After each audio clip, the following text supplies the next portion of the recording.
Milyen kép él a fejünkben egy 40-es, 50-es férfiról? Illetve milyen kép élhet egy 40-es, 50-es férfinek a fejében saját magáról? Esetleg bölcsé tapasztaltál, érettétették az évek, vagy inkább elbizonytalanították? Ő irányít, vagy őt irányítják? És hogy mi járhat eközben a fejében? Ezekről a témákról fogunk beszélgetni vendégeimmel a Klasszik Garamiban. Tarts velünk!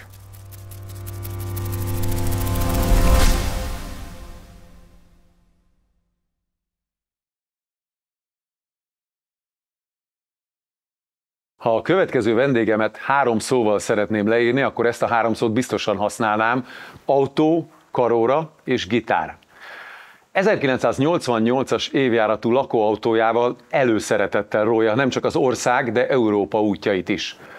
Hogy mit gondol a férfi értékekről, ez fog kiderülni a következő percekben. Vendégem ugyanis Vályi István. Ha én lennék a pszichológusod, egyáltalán nem tudom, voltál-e valaha a pszichológusnál, és azt kérdezném, hogy vagy ott legbelül? Nagyon jó, hogy ezt kérdezed, mert pont ebbe vagyok benne, ebbe a rendrakásba itt bent. Ha bent rend van, mert igazából ott legbelül csak te vagy magad, szóval mindenkinek megvan a kis MySpace-e. Hogyha ott bent rend van, akkor kifele is ez jön le rólad, meg ezt fogják látni, hogy te rendben vagy, és akkor majd szeretnek veled dolgozni, kapsz majd ilyen meghívásokat a Garamitól, mert azt hiszi, hogy érdekes csávó vagy, meg ez kifelé is egy pozitív dolog, és jobb lesz körülötted a világ, amiben te innentől kezdve jobban érzed magad. De én most ott bent jól vagyok, köszönöm szépen, rend van, néha még kiesik a büdöszokni a szekrényből, mert történnek dolgok, de alapvetően én nagyon sokat takarítottam. A saját lelki, pszichikai problémáimat is, meg ugye környezetemét is, úgyhogy én most abszolút csíbe vagyok, buthába vagyok, jó vagyok, köszönöm. A rendrakást 2 dolog biztos, hogy megelőzi. Az egyik, hogy rendetlenség, aztán a másik pedig az, hogy észleled ezt a rendetlenséget, és elkezded rendbe rakni. Volt-e, vagy ha igen, mi volt a rendetlenség az életedben? Hát nézd, Gábor, aki viharba született, az vágyja a nyugalmat, viszont a szélbe érzi jó magát. Szóval ez egy ilyen nagyon diszonás dolog. Nekem egy elég viharos életem volt, nem csak azért, mert a gyerekkorom olyan volt, amilyen, ugye elváltak a szüleim, voltak nehéz pillanatok, voltak jó pillanatok, de alapvetően én így végigbukdácsoltam az életen, és mindig előre próbáltam megmenni. Én egy ilyen nyakas természetű ember vagyok, viszont nem követtem el azt a hibát, amit az emberek túlnyomó többsége elkövet, hogy fordítva éli az életet.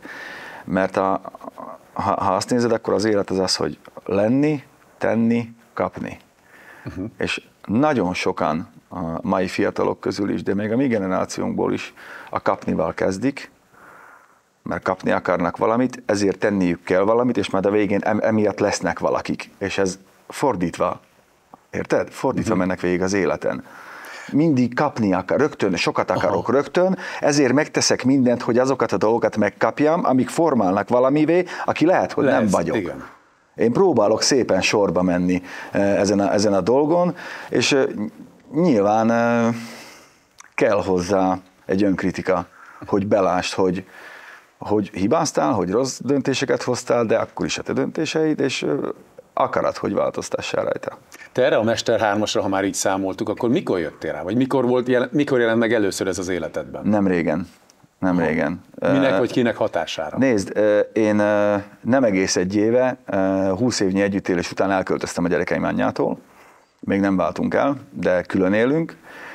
És ez egy nagyon nehezen meghozott döntés, aki azt mondja, hogy ez könnyen megy, az hazudik. Mert egyszerűen nem volt jó. Nem volt már olyan, mint előtte, és mivel én megéltem azt, hogy milyen egy kvázi rossz házasságban élni, vagy egy rossz kapcsolatban, ezt én nem akartam a saját gyerekeimnek adni, nyilván ezt elmagyarázni nagyon nehéz odahaza, de már ez egy kikristályosodott, tényleg jó a viszony, nincsen semmi gond, de ezt magam felé is, nekem ez egy elég nehéz döntés volt a gyerekeim miatt.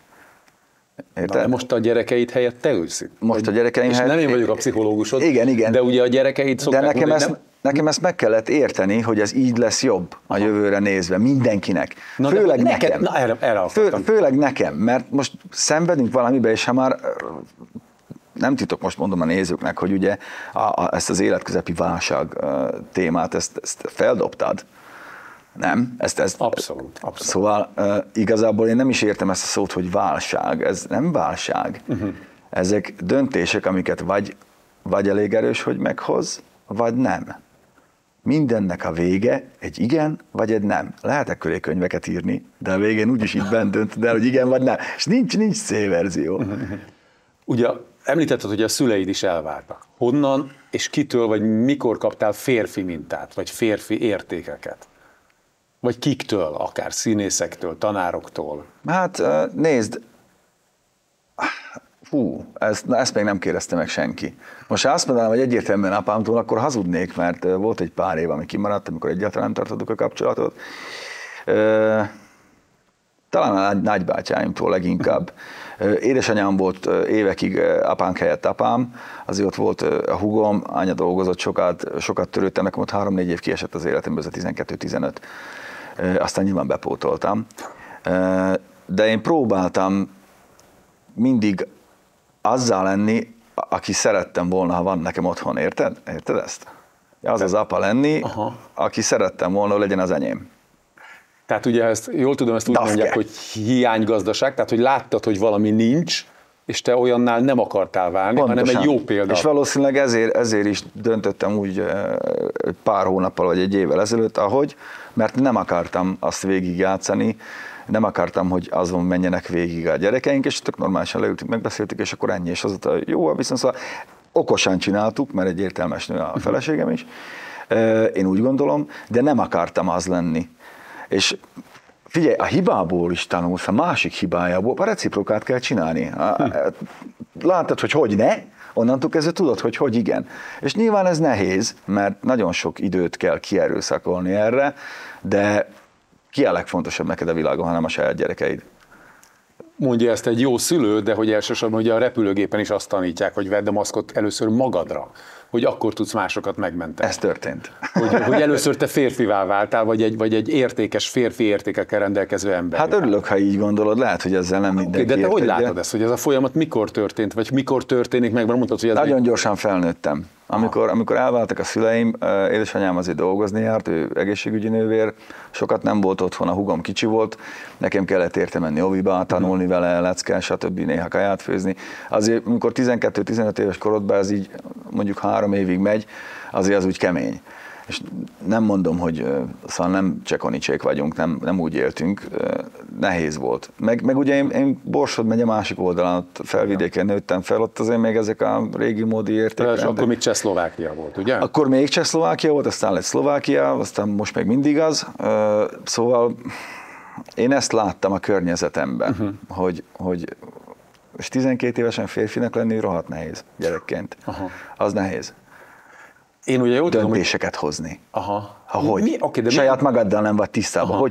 Hogy az anyámba tudsz döntést hozni 12-13 évesen, mikor azt se tudod, hogy te ki vagy. Oké, de akkor neked ki segített? Senki. De akkor egy belső hang. Senki, saját magam. Egy ima. Nem tudom, a könyvek, az olvasás. Na tessék, miket olvastál akkor? Figyelj, mire emlékszel? Mindenre. Én 8 évesen Rejtőjenőt olvastam, 4 éves korom óta. Én nagyon sokat belemenekültem a könyvekbe, mikor mentem veszekedés otthon, rengeteget olvastam. Rengeteget. Mindent. Mai napig így van, én mindent megeszek.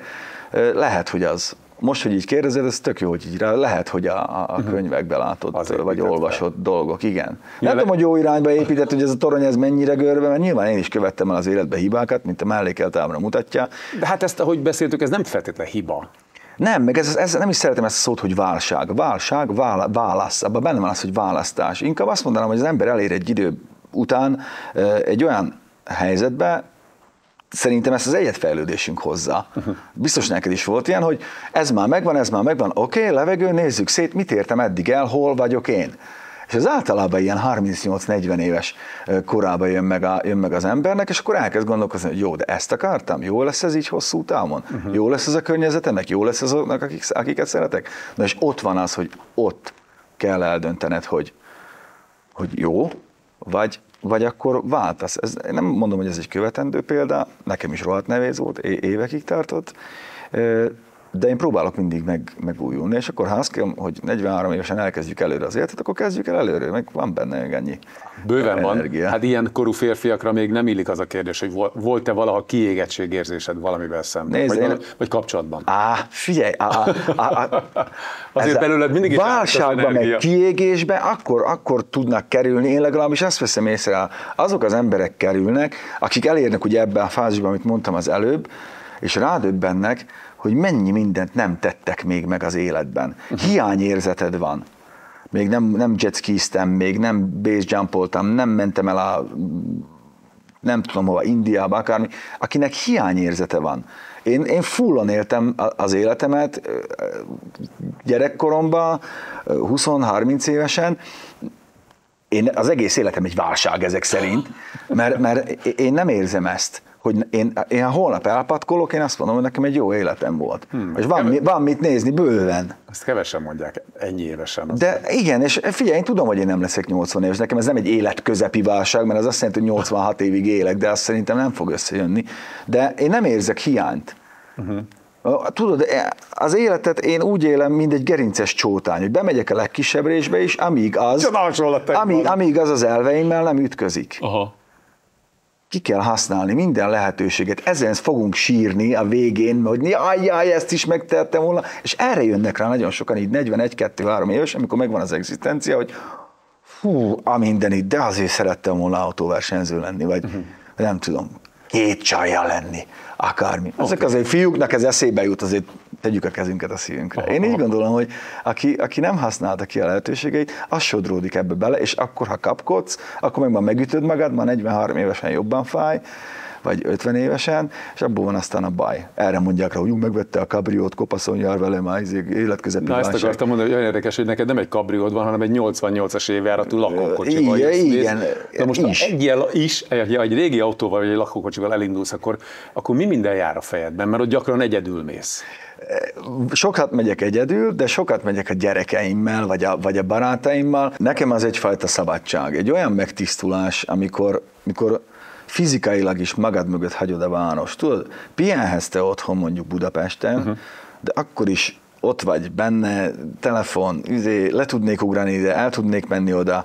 Én hiszek abban, hogy fizikailag is el kell menni otthonról, hogy egy kicsit magad mögött hagyd, mert nem jut mindenről okvetlenül eszedbe az, hogy munka van, vagy kötelesség van. Nekem az egy nagyon, nagyon szabad érzés, hogy azt mondom, hogy most aludjunk itt, álljunk meg ott egy éjszakára, menjünk ide, menjünk oda, és közben, mivel ez egy lassú folyamat, mert tetves lassúak ezek a lakóautók, nem is akarsz velük sietni. Aha. Nem is akarsz velük sietni 90-100-zal. Ha már megelőzöd a kamiont, akkor már egy jó lakóautód van. És van időt szétnézni. Picit visszalassítasz, visszalassul az agyad hozzá, és úgy nagyjából a második nap már így nézzük csak a vizet. Üljünk a karosszékbe, a horgászszékbe, itt a fröccsel, és nézzük a vizet, mert a vizet nézni jó, néz, hogy iszik a fecske. Gondolkoztál már rajta, hogy tudja megcsinálni röptébe?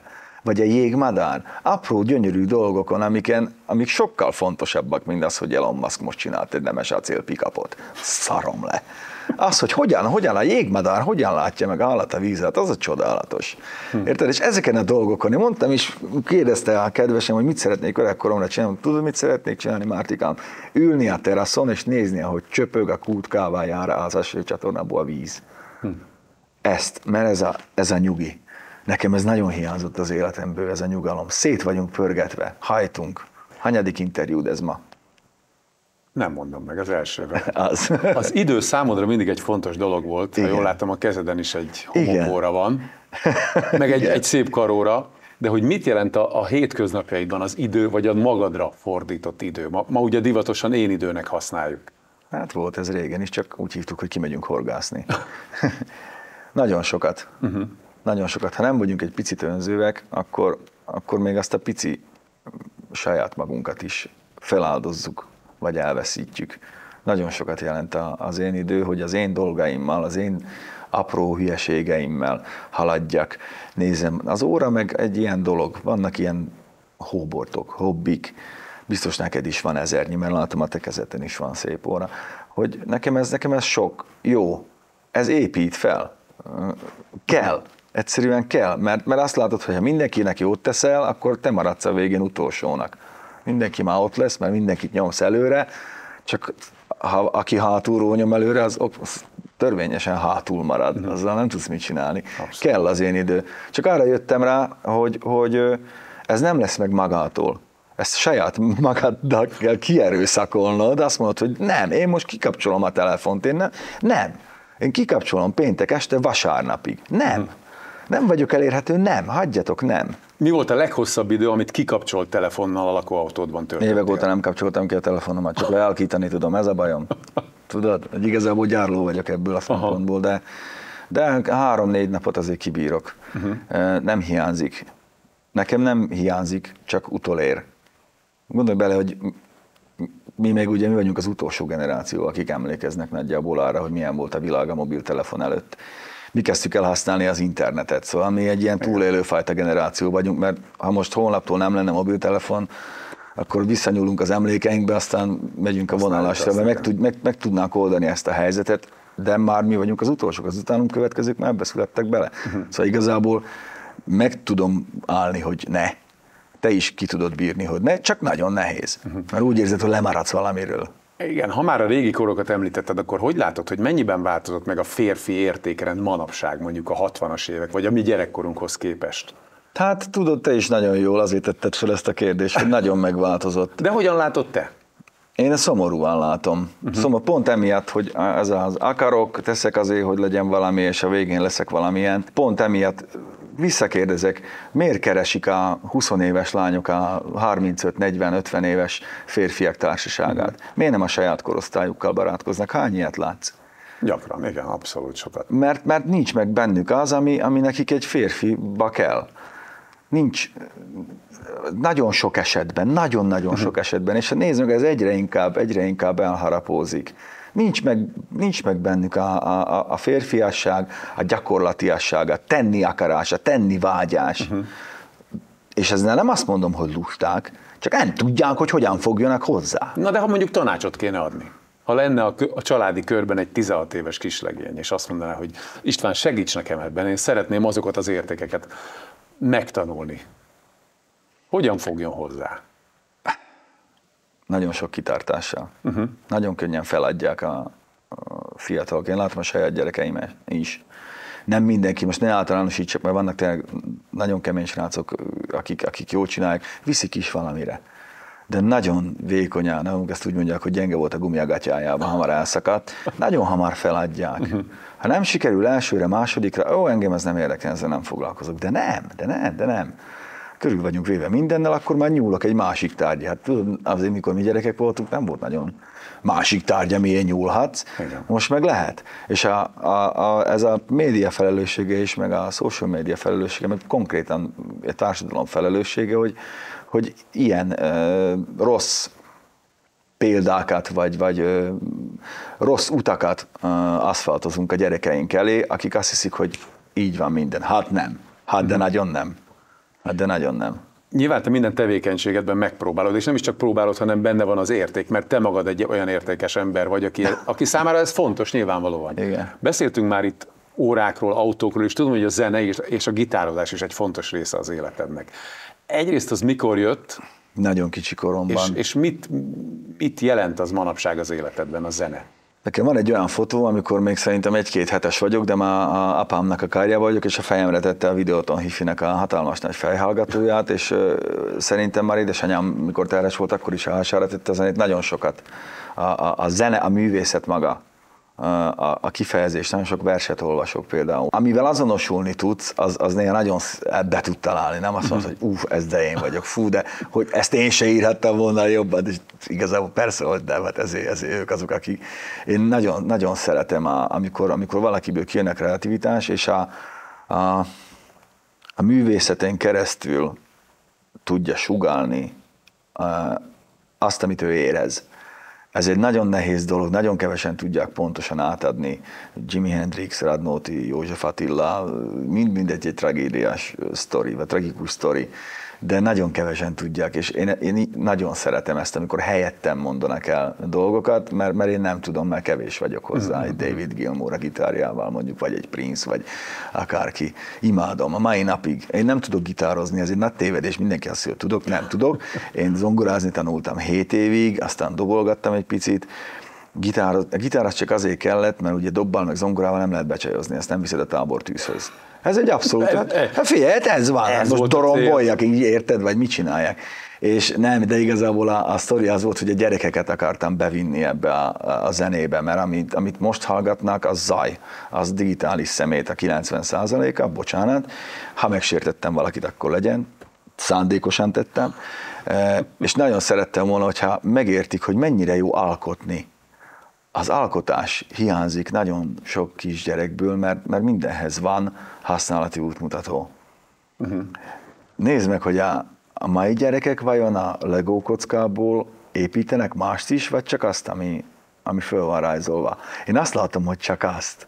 Egyre kevesebben. Nagyon hiányzik. A gyermeki fantázia pedig egy nagyon csodálatos dolog.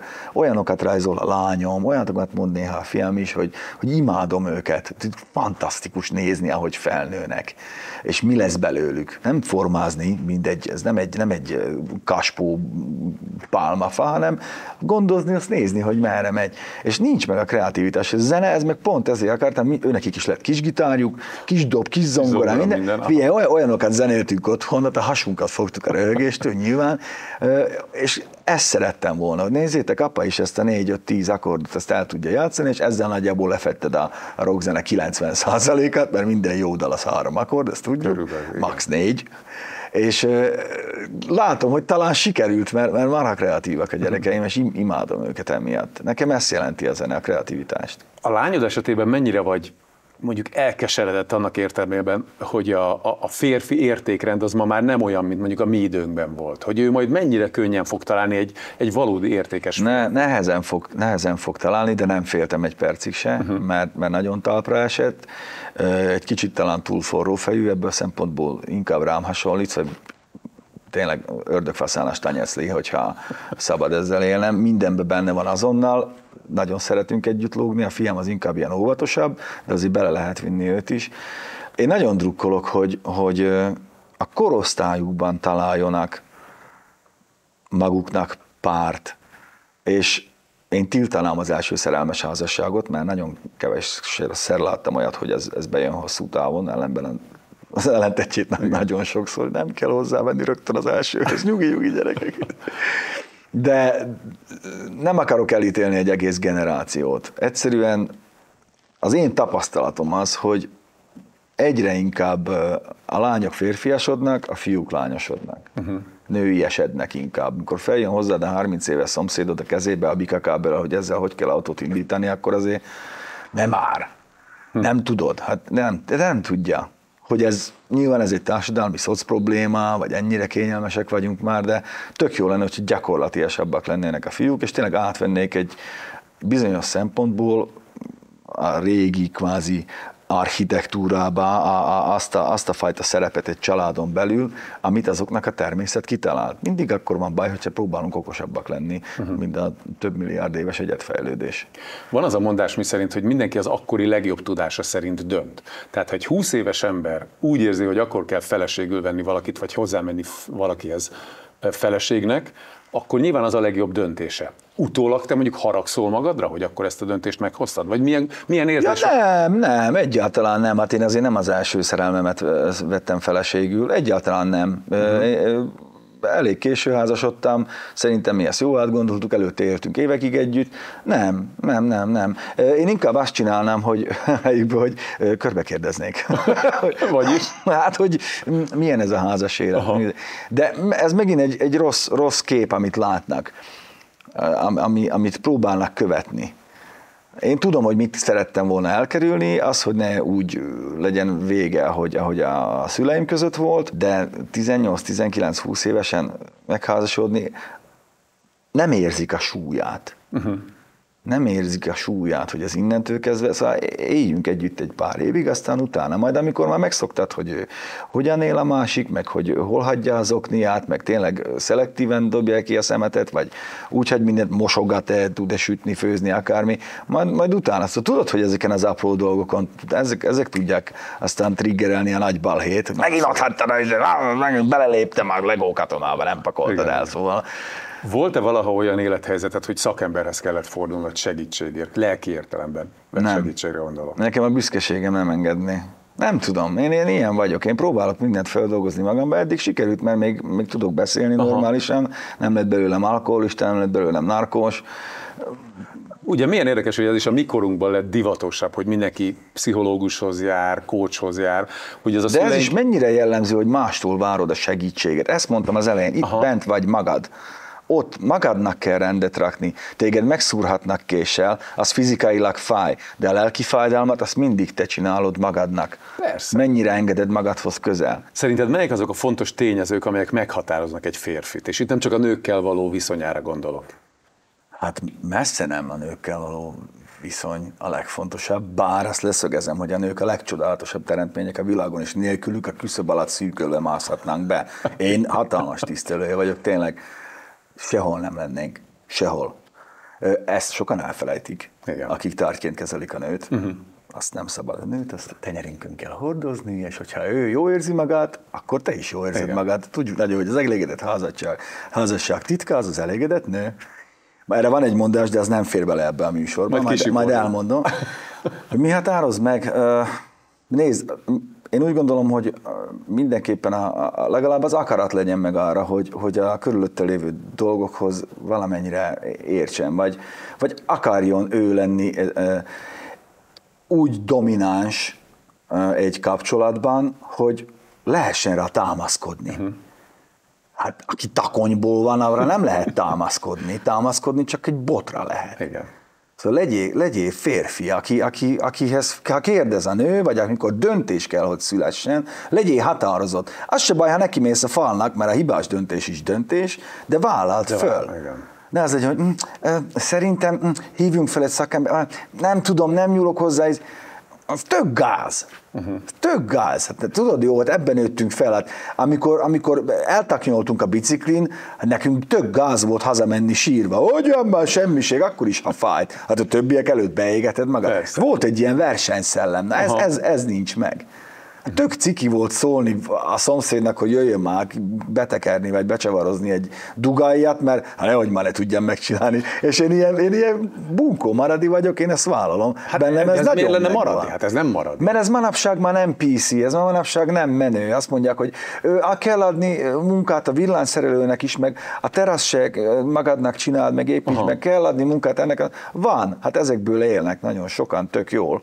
Van, amit elrontok, van, ami nem megy, akkor már hívok szakembert. Most is vagyunk egy ilyen sztoriba, diagonálban nem tudok egy csillagcsempe mintát lerakni, felhívtam a barátomat, mindegy, ő megcsinálja, ki kell fizetni, és akkor megvan. De hát nehogy már alapvető dolgok miatt segítséget kérjek, vagy nem mástól várjam már megoldást az én problémáimra. Oké, mondtad, hogy alapvető dolgok. Hol van ennek mondjuk a határa? Vagy mit nevezünk, ha most a férfiasságról beszélünk, akkor mit nevezünk alapvető dolgoknak?